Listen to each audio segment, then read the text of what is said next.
ഛത്തീസ്ഗഡിലെ സുക്മയിൽ സുരക്ഷാ സേനയും മാവോയിസ്റ്റുകളും തമ്മിലുണ്ടായ ഏറ്റുമുട്ടലിൽ ഒരു മാവോയിസ്റ്റിനെ വധിച്ചു.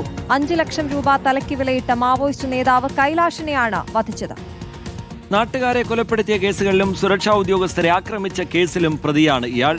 നോബിൾ മാറിക്കാരൻ വിവരങ്ങളുമായി ദില്ലിയിൽ നിന്ന് ചേരുന്നുണ്ട്. വിവരങ്ങൾ നോബിൾ. ശ്രീജിത്ത്, ഇന്നിപ്പോൾ ഛത്തീസ്ഗഡിലെ സുക്മയിലാണ് മാവോയിസ്റ്റുകളും ഒപ്പം ജില്ലാ റിസർവ് ഗാർഡും തമ്മിൽ ഏറ്റുമുട്ടൽ ഉണ്ടായത്. ഈ മേഖലയിൽ മാവോയിസ്റ്റ് സാന്നിധ്യം ഉണ്ട് എന്ന വിവരത്തിന്റെ അടിസ്ഥാനത്തിലായിരുന്നു പരിശോധനയ്ക്ക് പിന്നാലെ മാവോയിസ്റ്റുകൾ സുരക്ഷാ സേനയ്ക്ക് നേരെ വെടിവെക്കുകയായിരുന്നു. നിലവിൽ ഇതിൽ കൊല്ലപ്പെട്ടിരിക്കുന്നത് തലയ്ക്ക് 5 ലക്ഷം രൂപ വില വെച്ചുള്ള കൈലാഷ് എന്ന് പറയുന്ന മാവോയിസ്റ്റ് നേതാവാണ്.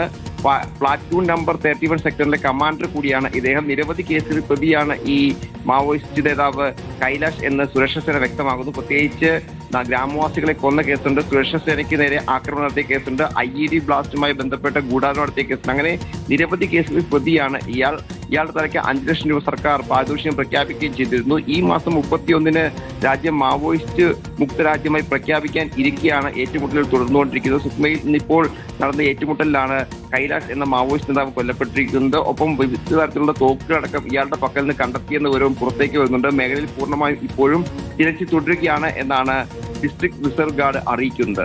ശ്രീജിത്ത്. ശരി, നോബിൾ മാറിക്കാരൻ വിശദാംശങ്ങൾ പങ്കുവയ്ക്കുകയായിരുന്നു ദില്ലിയിൽ നിന്ന്. ഏറ്റുമുട്ടലിൽ ഒരു മാവോയിസ്റ്റ് നേതാവിനെ വധിച്ചിരിക്കുന്നു. പ്രധാനിയാണ്, മാവോയിസ്റ്റ് നേതാക്കളിൽ പ്രധാനിയാണ്. തലയ്ക്ക് 5 ലക്ഷം രൂപ വിലയിട്ടിരിക്കുന്ന ആളാണ്. അയാളെയാണ് ഇപ്പോൾ വധിച്ചിരിക്കുന്നത്. നോബിൾ മാറിക്കാരൻ വിവരങ്ങൾ പങ്കുവയ്ക്കുകയായിരുന്നു.